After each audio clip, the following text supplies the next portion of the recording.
Good afternoon, everybody. I'm Rosanna from GÉANT. I'm one of the organizers of the Cybersecurity Month campaign entitled Cyber Hero at Home. Cybersecurity Month, is an initiative organized by ENISA, which is the European Agency for Cybersecurity. But for those of you who are not familiar with GÉANT, here is a little introduction. GÉANT is the organization that delivers a worldwide network and services for research and education. It operates a pan-European infrastructure, which is called the GÉANT network, and run a membership association for Europe's National Research and Education Network, NRENS, and it's called the GÉANT Association. So Cyber Hero at Home is a campaign that has been created from and for the GÉANT community, and its objective is to help users to operate in a digitally safe working environment and to learn how to defend their devices, their network, their identity, and in general, to become more aware of cybercrime and cybersecurity. So the fundamental message of this campaign is that every single one of us can be a cyber hero. Today, we are very happy to present the first of our weekly webinars that will take place throughout the month of October, and every Thursday at 3 p.m. CEST, Central European Summer Time. And with the intriguing title, Work Like a Captain and Play Like a Pirate, it will be presented by Charl, who is the head of security research at Orange Cyberdefense. In his presentation, Charl, who is a great storyteller we hear, will compare ransomware to modern piracy in a tale of Somali pirates and Eastern European crime lords. The webinar will examine the current form and impact of ransomware and discover why we should be seriously concerned about this, and also how to avoid being a victim and how we should prepare in case the worst happens. The webinar will last 1 hour, and this includes a 15-minute Q&A session. You will be able to type your questions in the Q&A function.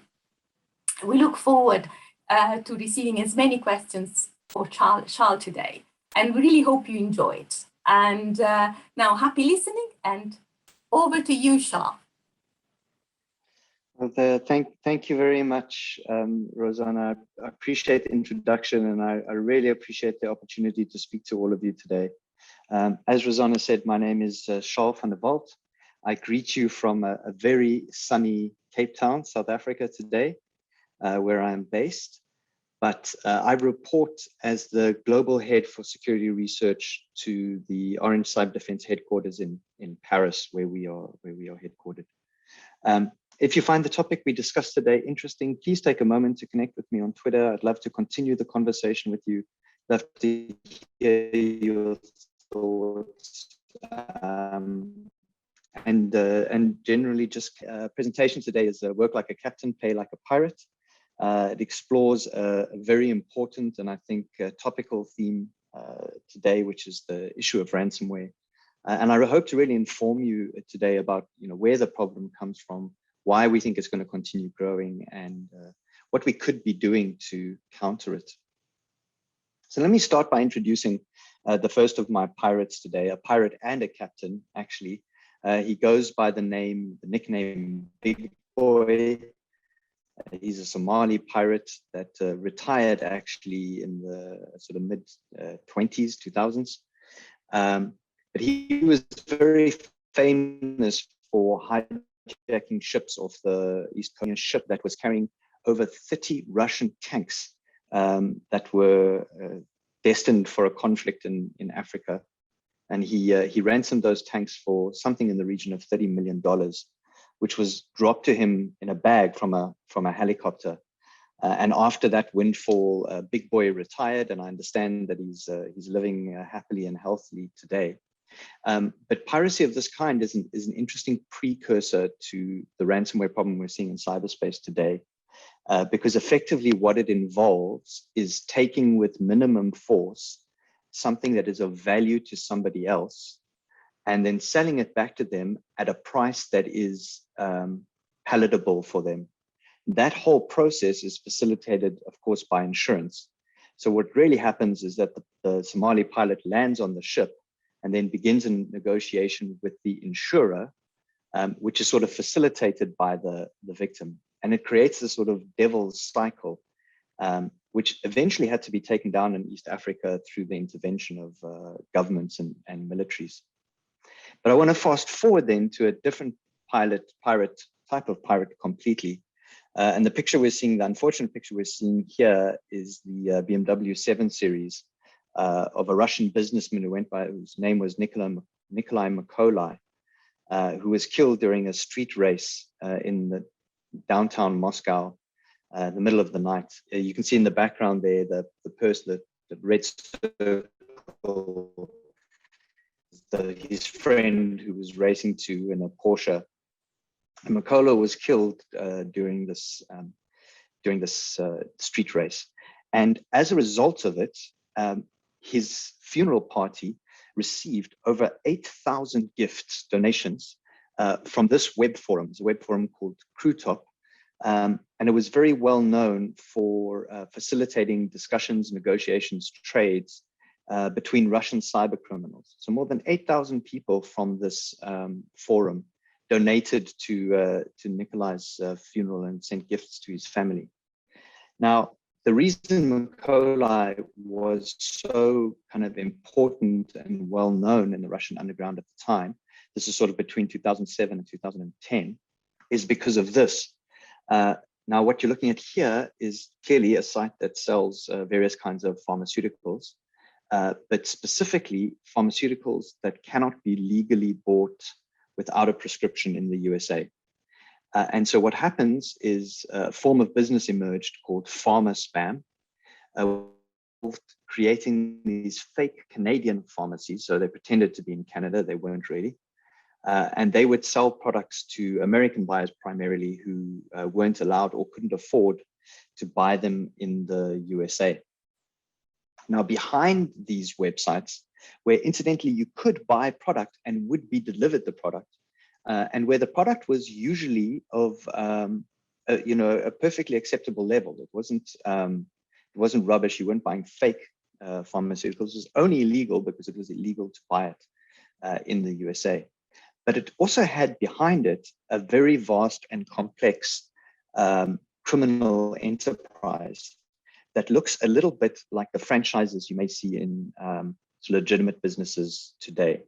So what would happen is that an operator who would supply these pharmaceuticals, buy them typically from India or Mexico, would then create a set of affiliates. So affiliates almost being resellers.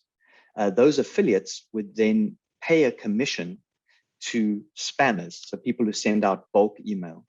And they would send out, and I'll give you numbers in a moment, literally millions and millions of messages attempting to bypass all the kinds of spam filters and controls that we have in place to lure people to these fake websites that they owned. And then the fake website would process the transaction, taking payments by credit card, and then pass the order back to the operator, who would then supply the product to the customer. And all of this worked in a highly effective, highly coordinated way. Now, Nikolai Makolai fell into that because the emails that got sent out are generating all these millions of messages of spam were sent via botnets. Now, botnets are networks of compromised computers that are controlled by a centralized space via what's called command and control servers. And those command and control servers are the hub of these botnets. And a big botnet, as I said, could send out millions of messages, but it needed the command and control servers in order to talk back with the cyber criminal who would operate the botnet and send out the spam. And Makolai's company, which is called Makolai Inc., managed the infrastructure that these command and control servers would be hosted on. They called it bulletproof hosting. And basically what they would do is they would keep these servers safe from detection by law enforcement, takedown by law enforcement, etc.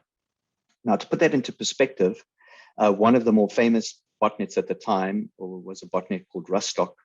And Rustock could send out about 180,000 million messages in an hour. collectively. Now that amounted to about 92% of all the email that was sent in 2009 was considered spam, and about 75% of that was considered mail spam, so driving traffic to these fake Canadian pharmacies.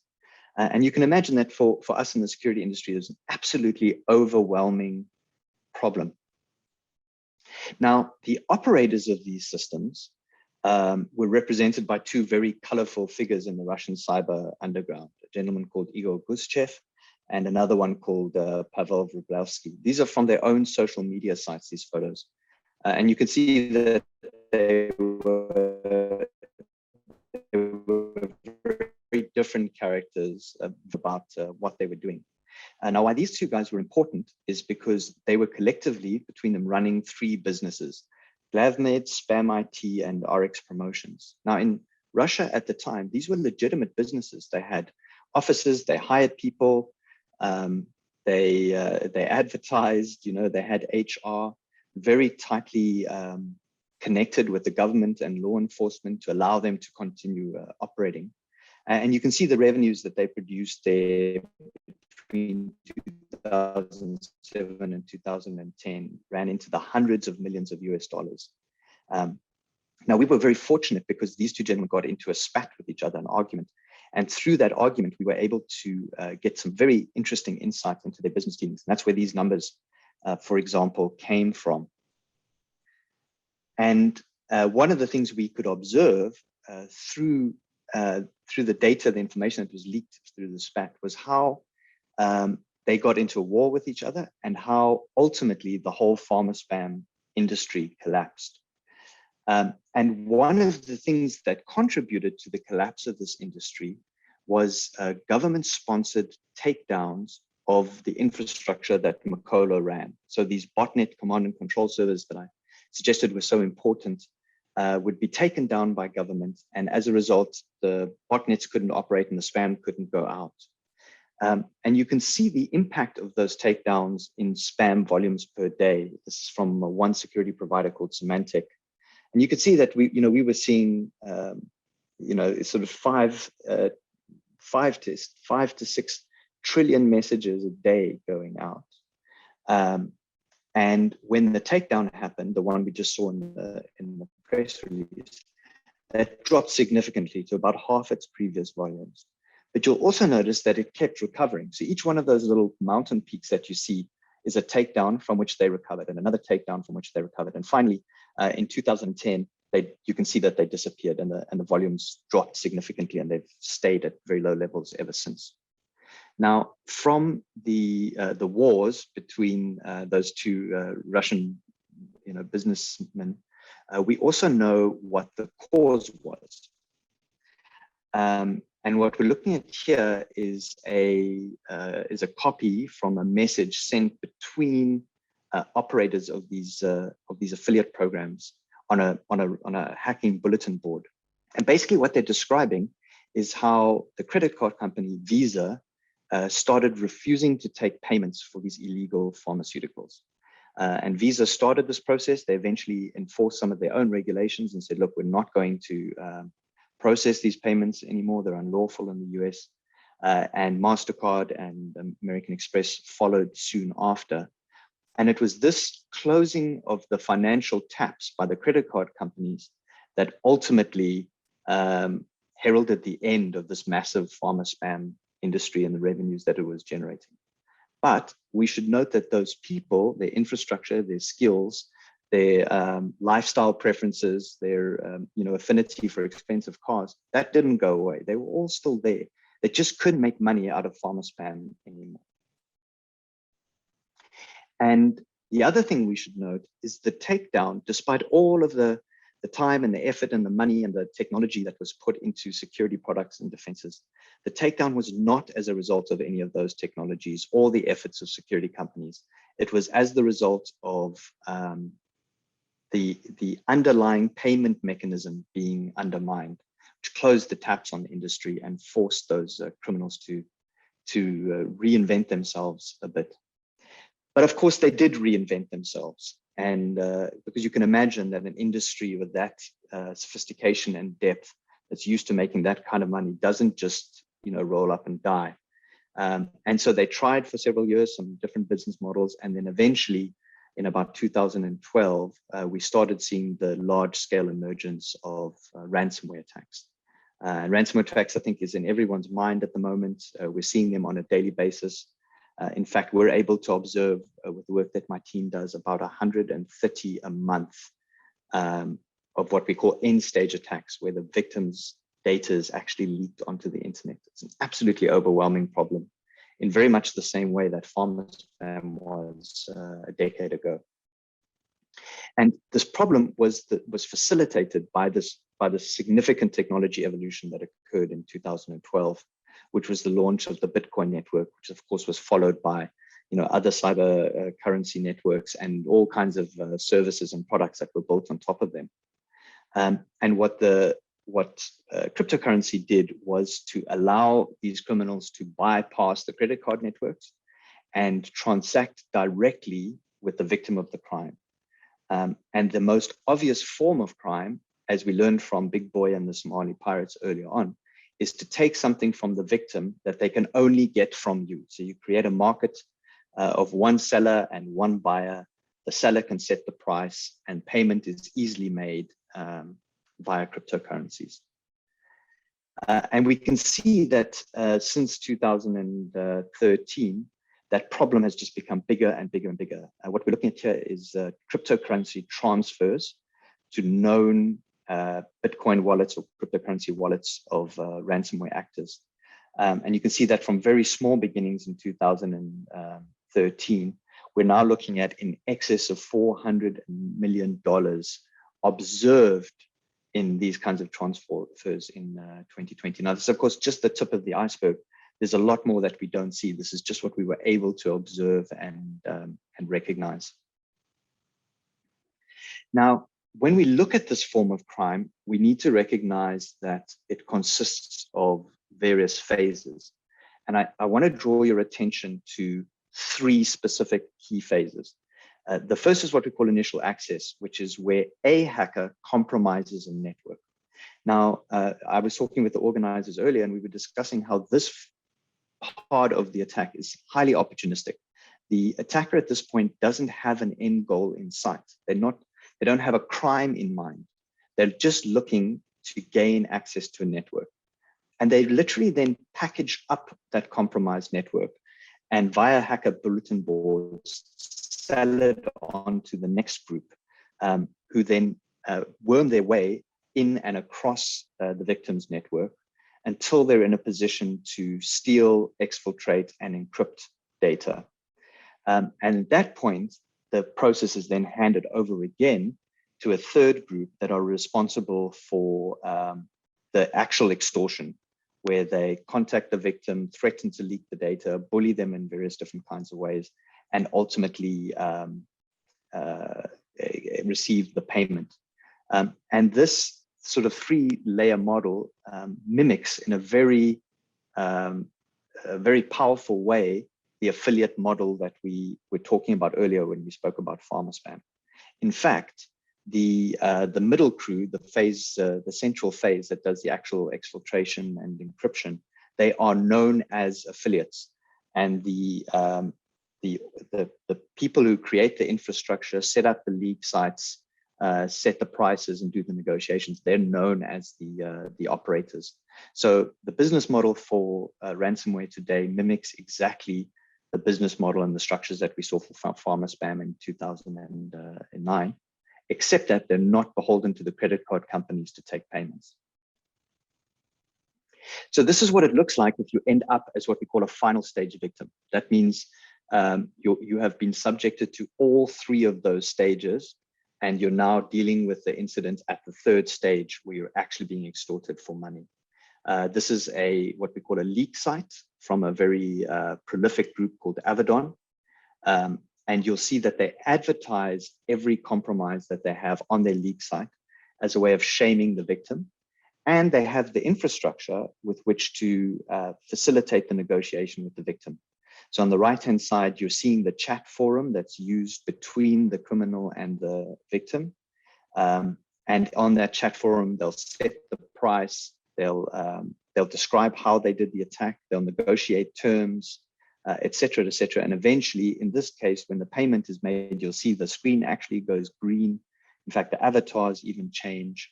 The money is paid into the Bitcoin wallet, and the victim is sent a decryption key with which to recover their data. And I want to pause at this point to draw your attention to an issue of terminology.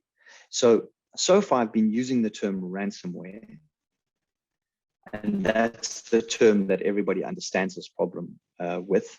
But ransomware is not actually correct. It's not actually an accurate explanation or description of what we're talking about.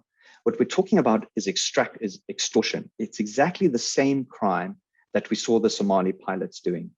And the ransomware, which is the actual technology that's used to encrypt the data on the computer, is incidental to the business model. So you can extort a payment from a victim by encrypting their data, but there are other ways to extort a payment from a victim also. And so we like to talk not so much about ransomware, but about cyber extortion, or what we call CyX, which is this form of computer crime in which the security of something is compromised, either its confidentiality or its integrity or its availability. And then that compromise is exploited in some threat of extortion. And I'll explain in a moment why it's important that we note this definition and this distinction in the terms. So if we look at the numbers, we've been tracking, my team has been tracking these cyber extortion leak sites. So again, we're talking about that third and final stage of the attack for about a year, just under a year now. So just under 2 years now. And you can see the rate with which the problem is growing. And as I mentioned to you, we're seeing at about 130 incidents of this crime every month. Now, and again, that's the tip of the iceberg. That's not the number of attacks, the number of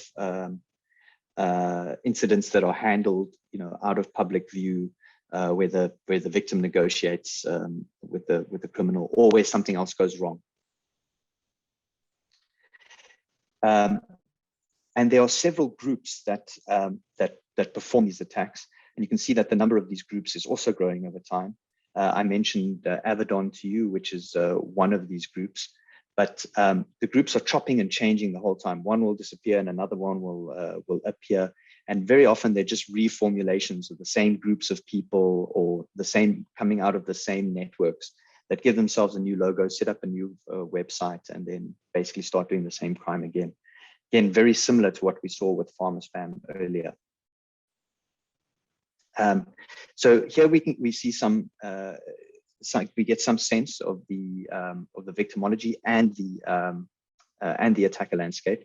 So top left, you can see a breakdown of the biggest groups in the space. They all have these very dramatic names. Conti is the most prolific at the moment, but there are several. You can see Avedon there with about 6% of the market.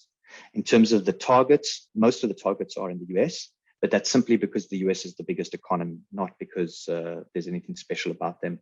And from there, the victim country kind of follows the size of the economy, with Europe and particularly France featuring more and more frequently. In terms of industries, what we see is the sort of mid-sized industries with high dependence on technology and poor security maturity being targeted the most. So manufacturing features consistently highly, followed by professional, scientific, and technical services. Ironically, we don't see the sort of traditionally high profile industries like finance and insurance featuring very highly, but that's because they have a higher security maturity and they just make a less attractive target. In terms of victim sizes, much to everyone's surprise, the majority of the victims would be considered small, which is less than 1,000 victims. And again, that's consistent reality. And again, we think that's because those smaller businesses are less mature when acquired. I'm going to skip that slide, but I want to just make a point here about the actors and the victimology. What you'll see, here we're looking at the top 5 actors and the distribution of victim countries across those top 5 actors. What you'll see is all the top actors target victims in the same countries. So they all target the US the most and target France or Canada the second. and then the UK, Germany, and Ireland, not Ireland, Italy, third. And again, that suggests to us that the targeting is not deliberate. They're not specializing in anything. They're just going where the most victims are. And we see a similar pattern when we look at the industries that these actors target. They all have the same distribution across the most prolifically targeted industry. They all target manufacturing the most. And again, that says to us that they're not being deliberate. They're not focusing on a specific industry. They're just hitting the industries that are the most vulnerable. So I mentioned to you that we want to make the distinction between ransomware, which is a form of computer software that's used to encrypt data, and the essence of this problem, which is extortion. And to illustrate this point, I draw your attention to a very new group we just observed in this month for the first time, called Bonacci. They're another one of these affiliates. And you'll notice that on their leak site, which is very transparent, you'll note, and bland and shameless, on their leak site, they describe their business model, and they emphasize that, in fact, they do not encrypt data at all. They only threaten you with leaking the data or selling the data or sharing it with your competitors. There is no encryption involved. And that's an important data point to note, because if we look at the kinds of extortion techniques that are being used over time, what you're seeing on this graph is, in the green bar, is incidents where encryption was used for extortion, and the other colors are incidents where encryption is not used for extortion. And given the data, we have about 3,000 incidents in our data set. About 15% of those don't involve encryption at all, and that trend is growing over time. And that has important implications for us from a defense point of view, because it means that our defense against this form of crime cannot focus on detecting the encryption event or the malware, because it's no longer that important, or on recovering from backups. Those two mechanisms become less and less important as the criminal innovates and changes the business model and the form of extortion that they use. So what then do we do at a technical level to defend ourselves against this problem? And I want to emphasize that, and I hope this became clear in the sort of demographics, victim demographics that I was sharing, that we are looking at a tidal wave of crime here that is driven by this insatiable appetite of this very well-established and very well-protected criminal business ecosystem. It's not just going to go away. And just like pharma spam, we don't believe it's not going to be solved with the deployment of one or other technology. And unlike pharma spam, it's not vulnerable to disruption by the takedown of infrastructure or the takedown of the payment gateways. So in terms of technical defense, and I hope you'll forgive me because this gets a little bit technical, but I'll go through it relatively quickly. What we recommend is that businesses and organizations follow a 5-tier model that's prescribed by the American National Institute of Science and Technology. And they argue that there are sort of 5 sets of activities that you need to participate in. It's to anticipate, identify, protect, detect, and respond. And under each one of these activities, under each one of these headings, there's certain activities that you want to focus on. And I want to just jog you through some of those to give you an idea of what kind of thing you need to be doing. But before I go into the detail, I want to say this.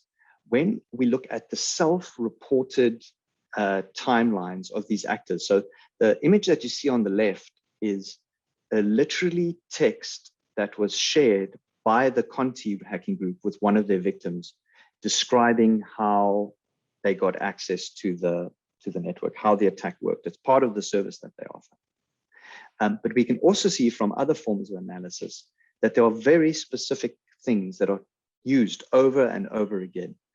We know, for example, that remote access via systems like RDP are almost more frequently compromised than anything else. We know that email is used as a vector to deliver malware, and we know that vulnerable software on the internet is compromised. So if you can address those things, you reduce the probability that you'll become a victim by a very significant proportion. And similarly, there are some basic things that you can do that will reduce the probability of you becoming a victim. And really, those, I would summarize those as protect your perimeter, particularly your remote access technologies. Make sure that they're patched, and make sure that you're using strong passwords on them, and make sure that you're using two-factor authentication. And then internally, you want to ensure that you've got good malware protection, what we call EDR, which is endpoint detection and response. It's just a fancy new word for antivirus. And you want to protect and upgrade your internal Microsoft Active Directory environment. If you do those things, you're reducing the probability of becoming a victim by a very significant proportion. Having said that, the other thing that we should note is that the technical part of this attack occurs using what we call a cyber kill chain, which basically means that there is a number, 6 specifically, distinct phases that the attacker has to go through. And for each of these phases, we can recognize that there are activities, techniques that the attacker uses over and over and over again. So if I can draw your attention, for example, to phase number 5, the command and control phase, that's where the attacker's hacking tool reports back to them so it can be managed. You'll note there that the tool called Cobalt Strike. Cobalt Strike is a commercially available computer hacking tool that's very commonly used. Now that tool, we estimate, is used in about 60% of all of these attacks, 60%. So if you can become effective at just detecting Cobalt Strike, you can significantly reduce the attacker's freedom to operate at that phase and disrupt the kill chain. And similarly, for each one of these phases, if you can detect or disrupt the attacker's ability to use those tools at that phase, you have a very good chance of breaking this kill chain and preventing attack from maturing from the initial access phase that we saw to the actual extortion phase at the end. But then let's look at these 5 categories of activity very quickly. The first category of activity is that you want to anticipate. That's about using an understanding of what the threat actor is doing and mapping it to an understanding of your own environment. So for example, this week, there's a lot of news about a new vulnerability in the Apache web server that is exploitable over the internet. And what you want to do is you want to put yourself in a position where you can know that this vulnerability exists and know whether you have any Apache servers so that you can patch them. So it's a dual effort of understanding, gaining an understanding of what's happening in the landscape and being able to apply that understanding to your own environment so that you can take appropriate action. And you do that in a continuous cycle. That's really the essence of the anticipate function. The identify function really supports the anticipate function by giving you an understanding of what you have in your environment and where that might be vulnerable. And the kinds of activities you want to invest in there is firstly to identify and know what assets you have, particularly what's internet facing. Then secondly, the routine process of finding and patching vulnerabilities in those systems. And then you can enhance that by sort of manual exercises like penetration testing or red teaming, where you ask a professional to emulate the activities of a ransomware operator and assess how far they get in penetrating.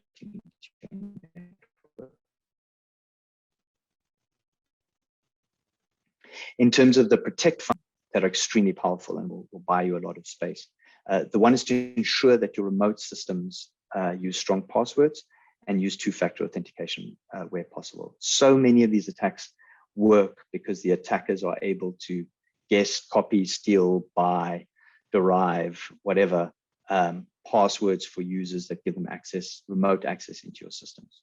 If you can solve that problem, you're going a long way.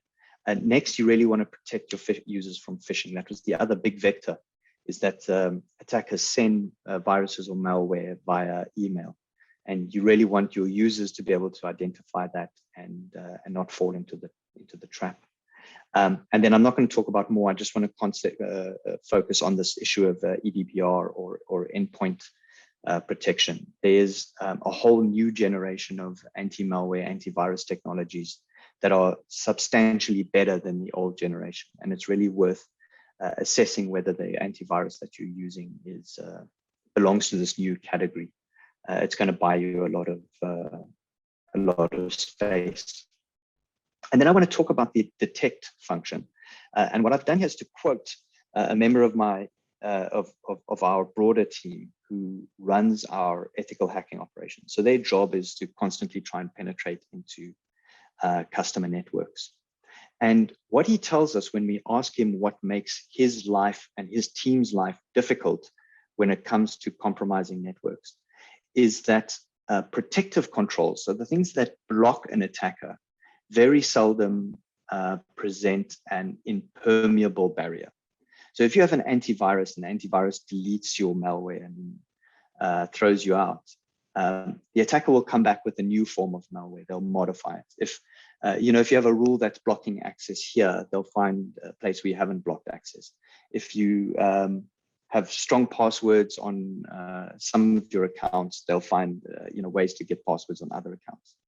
But what they find really, really difficult is when the defenders detect their activity and then throw them out by resetting the passwords they have, tearing down their infrastructure, blocking their IP addresses, etc.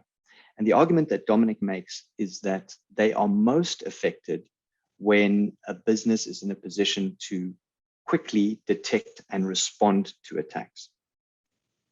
And we've got some other very interesting, I'm going to skip that and just focus on this. We've got some other very interesting data that illustrates this point. We were monitoring the volume of ransomware incidents over the COVID period in early 2020.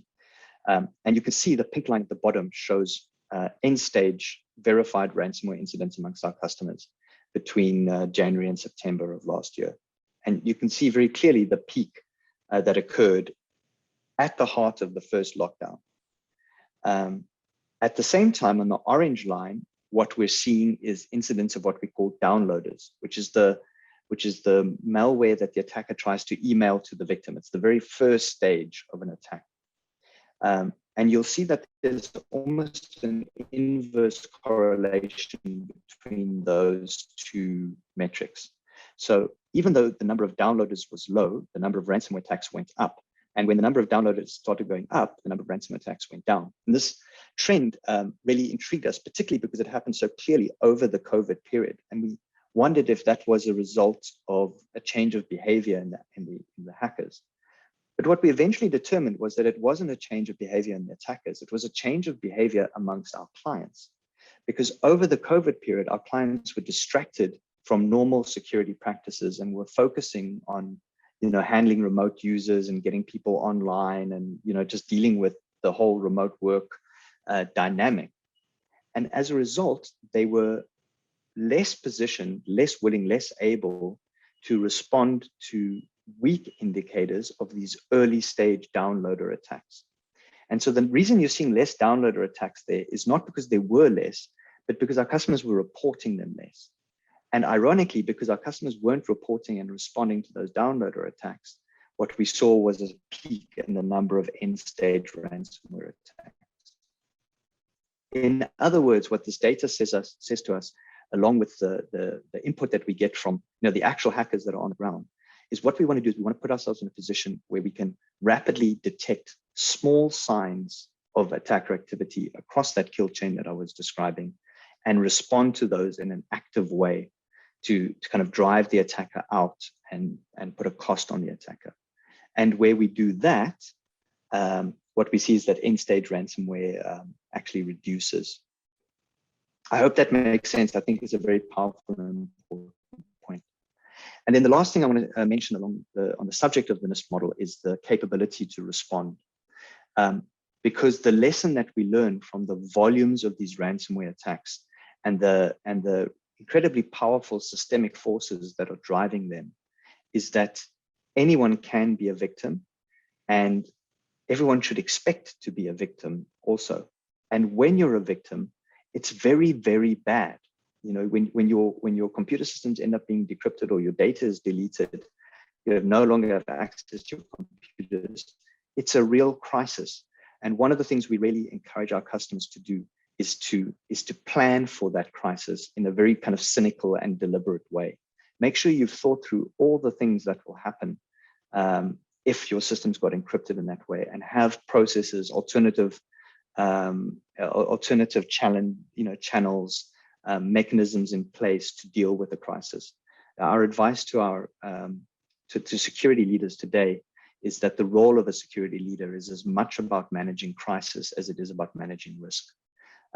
So one of the most important things you can do in the face of this ransomware problem is to recognize that it's very possible that you will become a victim despite all your efforts, and position yourself as favorably as possible to deal with that reality if and when it happens.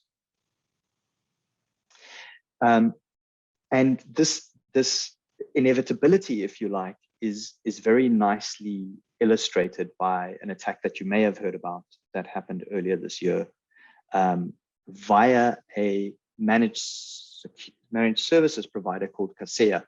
Now, Kaseya is a software supplier that sells to people software, to businesses, software that's used to manage their internal networks. And Kaseya themselves was compromised by one of the big ransomware operators called REvil.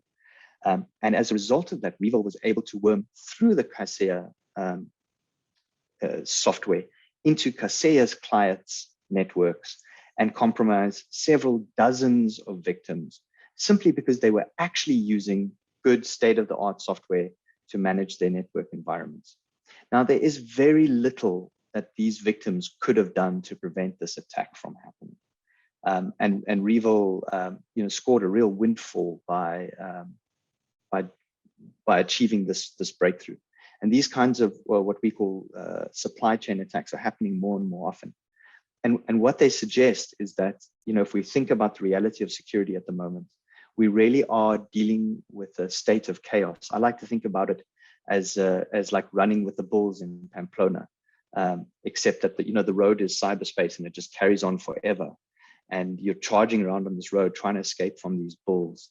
But given the number of bulls, the size of the bulls, the agitation of the bulls, and the sort of lack of options that you have, it really is almost a question of when and not if, which is why your ability to respond not only in the short term to small indicators of compromise, but also to the end, the sort of end state crisis event is so very, very important.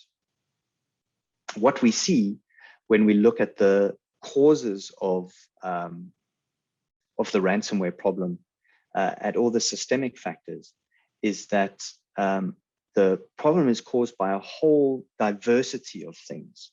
And this is kind of where I get my analogy of running with the bulls from.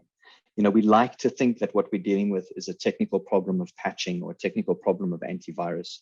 And technology does play a very big role in creating the problem. But our analysis suggests that, in fact, the major drivers of the ransomware problem are largely technological, but also economic, sociocultural, and to a large extent political. And what you see in the manifestation of the problem of cyber extortion is kind of the convergence of very powerful sociocultural and economic drivers that create the impetus for the criminal. Then this massive technology debt that puts us in a position where we're very ill-equipped to find and stop them, and then kind of exacerbated by a political apathy that allows the problem to perpetuate. And it reminds me so strongly of the convergence of systemic factors that allowed the piracy problem to persist for so long off East Africa. And on an ending note, just my final few slides, I want to share with you one more analysis that we did that I think shines some light on how we can tackle this problem. And what we did is we examined the problem of cyber extortion by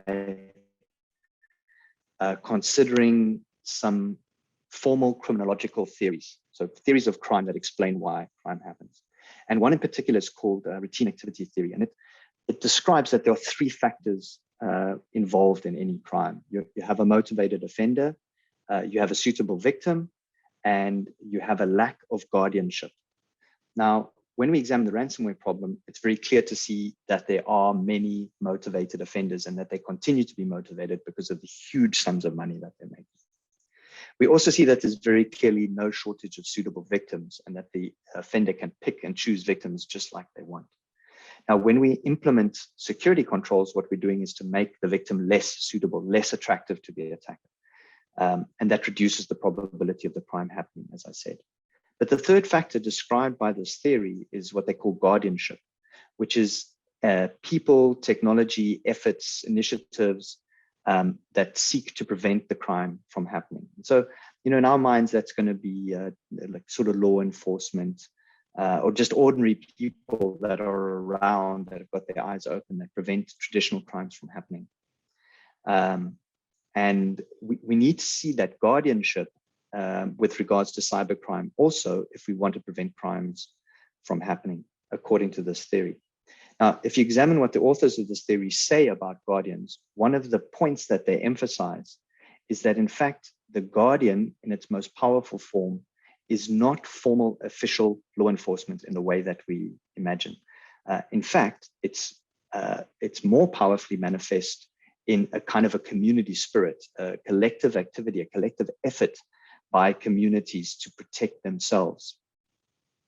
And we think one of the interesting manifestations of that kind of collective community effort in the real world is in the form of neighborhood watch communities. And I'm not sure how common this is in Europe, but in South Africa, which is a very high crime environment, these community watches or neighborhood watches are prolific and very powerful, and probably our sort of first line and most powerful line of defense against neighborhood crime.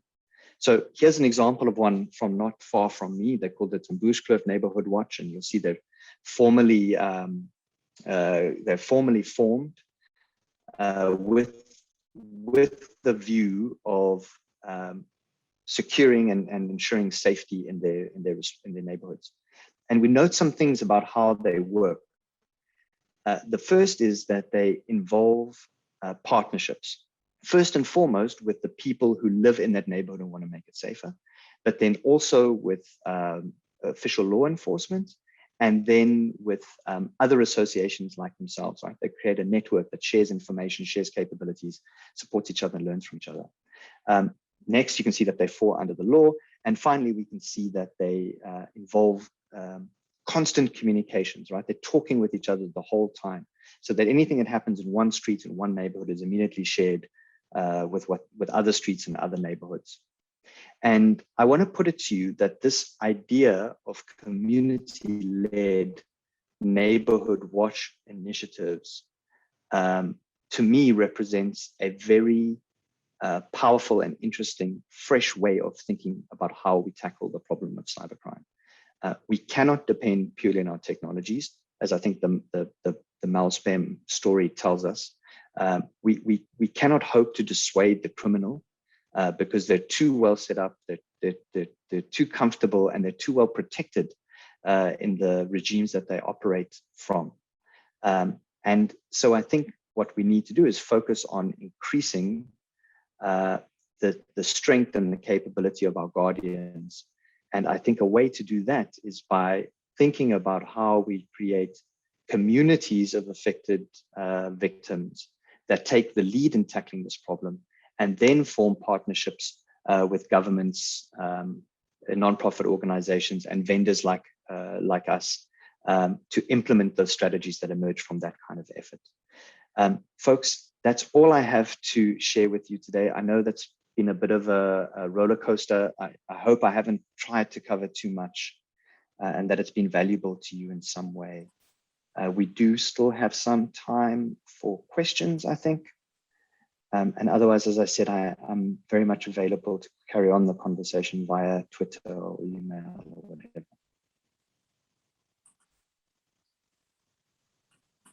Thank you very much, Charl. It's been really very enlightening. Well, probably one of the most enlightening that I have webinars that I have followed on the subject. Really, honestly, You know, so much information to take on board, and yes, is and also the dimension of cybercrime, that the levels of organization are, you know, quite frightening in a way.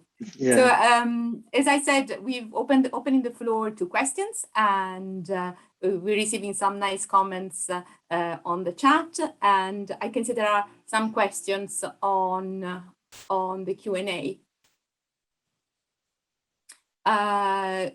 In the Q&A chat, in the Q&A feature. About the recording will be published shortly after the event, and we will share it also via social media. And there are other questions. Okay, so there is a nice question from Charlie van Kenukten, and what trends are you seeing in the post-lockdown world? Oh, that's a very interesting problem, very interesting question. So there was a lot of anticipation about how cybercrime would change in the post-lockdown world, and my sense of it is that the activities of the criminal were not affected by lockdown. They didn't fundamentally change their modus operandi. They didn't change their victim selection. They didn't change their techniques. The criminals have carried on doing what they did, and at about the same rate as what they did. So where we see growth, for example, in the cyber extortion problem, I don't think it's correlated with lockdown. I think it's driven by other systemic factors. What has changed, however, is the way our architecture affects security. So, for example, the large-scale adoption of e-commerce and web systems, you know, cloud. Sorry, that's the term I'm looking for. I think that shifts the threat landscape. I think the role that's being played by remote access in the business, this you know, something that moved from being nice to have to suddenly now being mission critical. I think that changes the threat landscape. Our dependence on third-party cloud-based systems like Zoom or Teams, I think, changes the threat landscape. So those things, I think, have changed for us, and I'm not sure that we understand fully what the implications of those changes will be. But the activities of the criminal, I don't think have changed.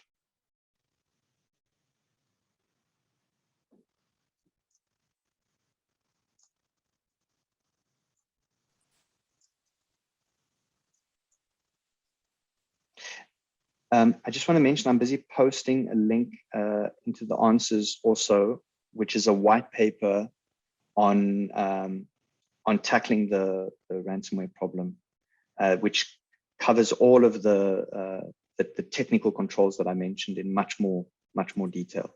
So, you know, if that part of the presentation was of interest to you, please take a moment to have a look at that paper. It's free to download, and it's not a sales or marketing paper. It's just a solid technical guide. Yes, please share it with us, and we'll make I'll post sure it that into the chat also. Great. Any more questions out there?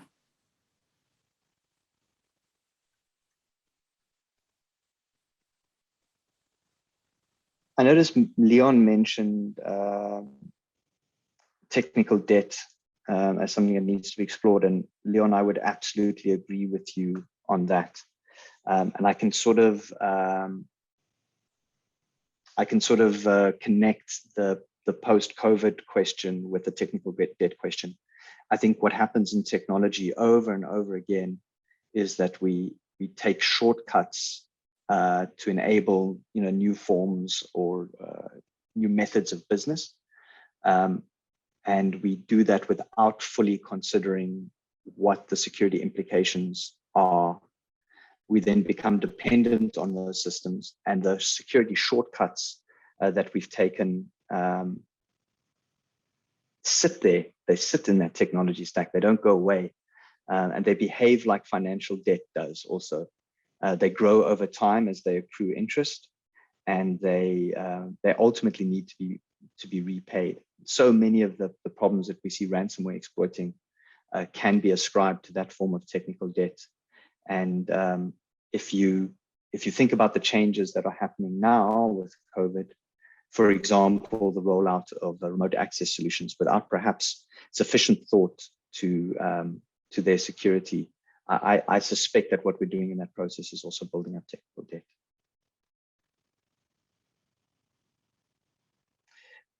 I see in the comments, also in the chat, there was a question from Davina asking if companies do sometimes pay the ransom to restore business continuity, and what's your opinion on that, and is it acceptable? Davina, you really kicked a hornet's nest there. Certainly many companies pay. That's why this business model continues like this for the criminals.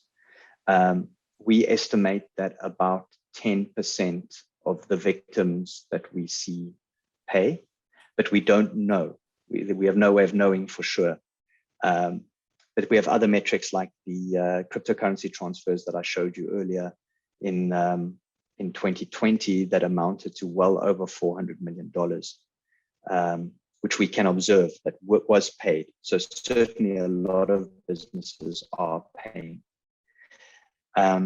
The question of whether it's acceptable or not is a much more difficult one. And I suppose it depends a little bit on whether you take a sort of an individualistic and its immediate stakeholders.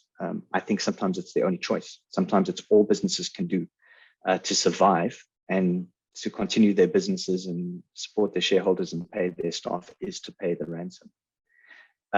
It's generally technically a bad strategy for several reasons. One, because it actually still costs you a lot of money to recover, even once you paid the ransom. In fact, we estimate that it costs you about twice as much to recover if you pay the ransom than if you don't pay. But sometimes not paying is simply not a technical option.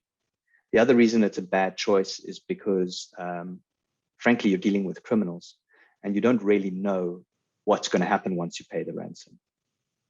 And generally, the criminals do endeavor to provide the decryption key, but your data is still out there, it's still floating around, it's still on these forums, and it's very difficult to know what's going to happen to it. And of course, the reputational damage has generally already happened. But even given those constraints, viewed individualistically, it does sometimes make sense for businesses to pay, and several businesses have paid.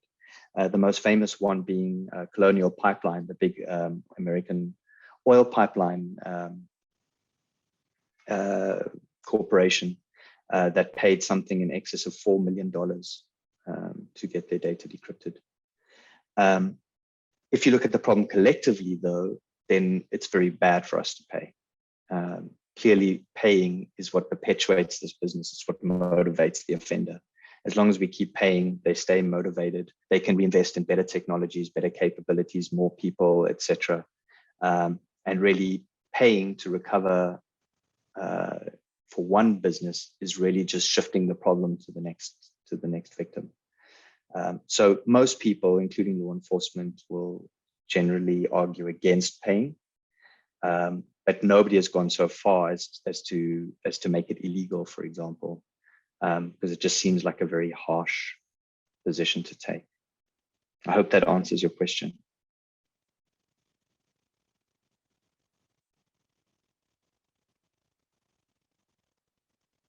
Oh, I see that the link I shared with the paper didn't work. Let me try that again for you. My apologies.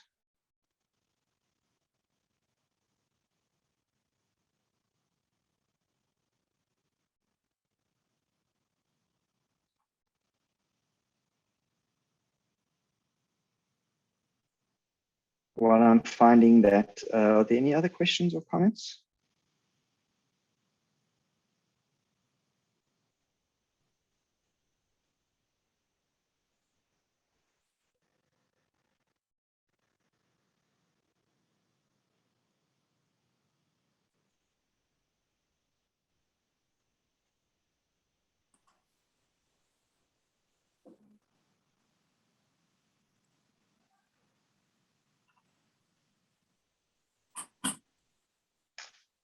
Okay, I'm going to post that link again into the chat. Seems right on my side though. If you can't find the paper, please contact me via Twitter or whatever channel, and I'll email it to you.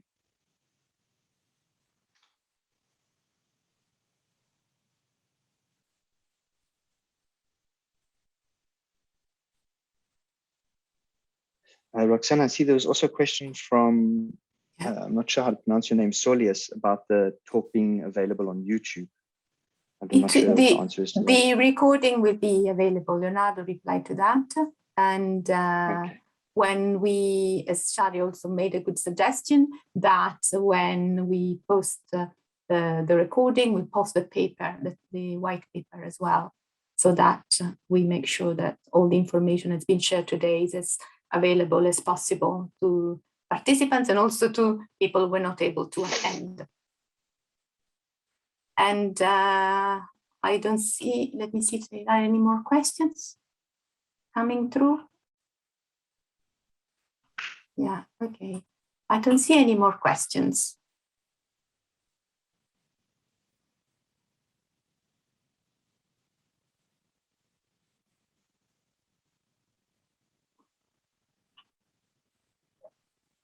So I will, we can close the, unless anybody comes through with another burning question, I think we can wrap it up. And many thanks really to Charl for taking part today.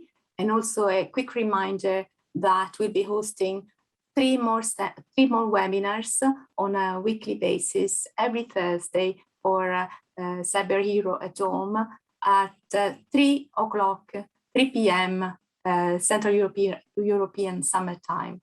And thank you so much, and hope we're doing a little part towards the fight against cybercrime and helping raise awareness a little bit. Because after all, cybersecurity is everybody's business, right? Okay, thank you very much, everybody, and hope to see you, as many of you, next week. Bye-bye. Thank you so much again for having me. Bye-bye. Bye. Bye. Thank you, Rosanna. Thank you, Charl. Bye.